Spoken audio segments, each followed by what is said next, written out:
Throughout our history, there have always been those Americans who fought for the rights of working men and women. They gave voice to the causes against economic inequality, discrimination, union busting, to name only a few. It didn't matter if the odds were too great. It didn't matter if no one was listening. It didn't even matter if they went to jail.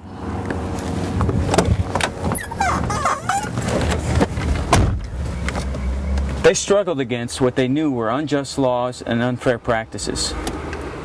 I'm gonna go find some of these fighters. Excuse me, have you seen Eugene Debs? Have you seen Eugene Debs? Eugene Debs? These brave women and men stood up and fought. Fought for an 8-hour workday. Fought so workers would be free to organize. Fought to give women the right to vote.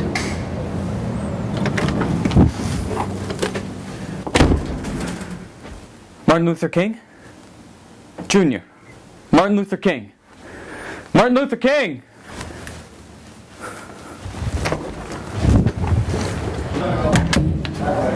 These things weren't given willingly, and it took more than blood, sweat, and tears.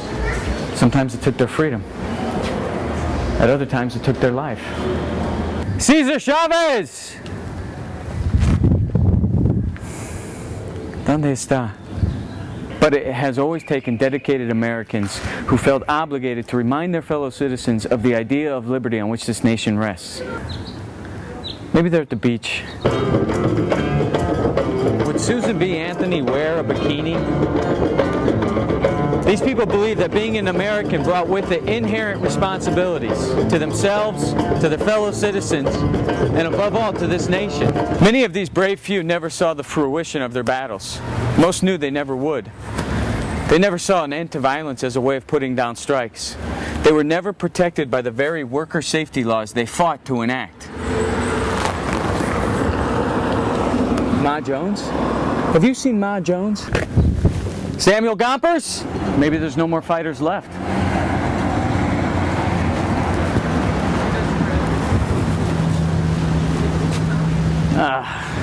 I knew that was going to happen. I have ignored my responsibilities through my apathy and inaction. I have waited for others to fight a fight I should have been in since round one. I have stood idly by as millions of my fellow Americans, citizens of the richest nation on earth, go without health care year after year after year. I have waited on the sidelines as the wealthy grow ever more rich, as more of us have become members of the working poor. I have seen my country wage a war I never believed in. A war that has cost thousands of American lives and sums of money that to me is unimaginable.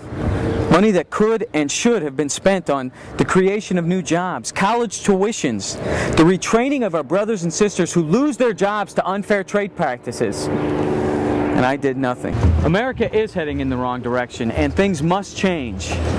And as it always has, it must start with me. I pledge to join the fight, because this fight isn't over. It's not lost. For me, it's just begun.